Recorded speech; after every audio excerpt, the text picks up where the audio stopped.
I was a teller while I was in college, and then whenever I came up to graduating the end of it, there was a position that came available at the bank in the credit department.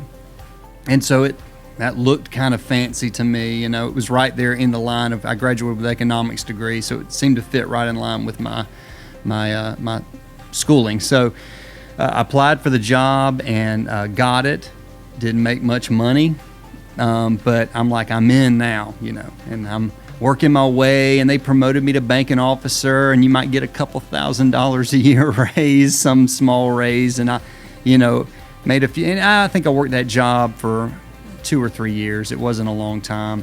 While I was there, I got an appraisal license, so I appraised real estate, still had a big interest in the real estate. And I remember this one guy who was young, about my age, who was coming through the management training program. He had bought and flipped a house and made like $10,000. And at that time, I'm going, oh my gosh, $10,000. That just seemed like a mountain of money to me. And I was asking him questions, but he wasn't very helpful.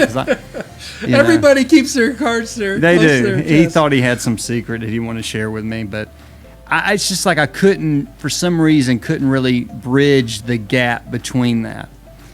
I really do believe, and I was thinking about this week, something has to happen in your mind before it begins to happen out in front of you. You have to overcome some barrier, some obstacle mentally to go to the next level physically.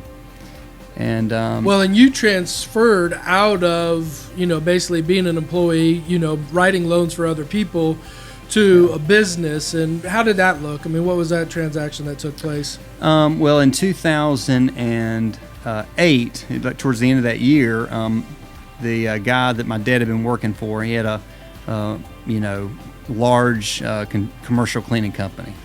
So lots of employees. There was probably 60 or 80 employees at the time. And my dad had just been running accounts for him and kind of working as a subcontractor. Well, this guy decided he was called to the mission field, and so he sold the business to my dad.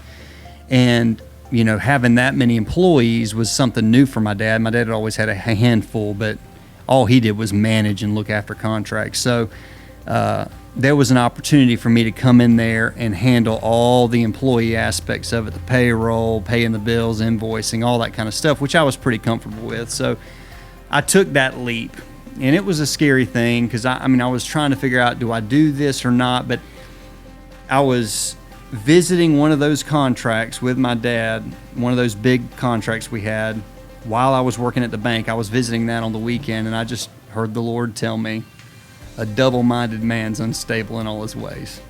You got to make a decision. Which way are you going to go? And I hated working at the bank. It wasn't what I was called to do. It wasn't what I was meant to do. Nothing.